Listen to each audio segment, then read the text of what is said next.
Eu me mudei para São Paulo em 2023, né, no intuito de conseguir uma vida melhor, um trabalho mais instável e etc. Mas aí, conforme o tempo foi passando, eu fui ficando muito infeliz com aquele trabalho, porque a cultura, o clima já não me fazia tão bem quanto eu esperava que fizesse.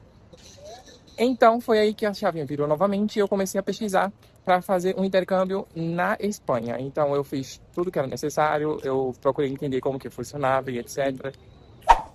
Daí em diante, eu sabia que dessa vez seria diferente, eu sabia que dessa vez tinha uma coisa diferente que de fato ia fazer com que eu conseguisse é, realizar esse intercâmbio.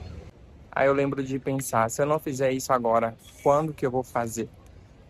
Qual que vai ser o dia, né, que a gente tem o costume de ficar adiando? E aí que eu entro com um conteúdo, que é incentivar outras pessoas a arriscarem também. Outras pessoas a saírem.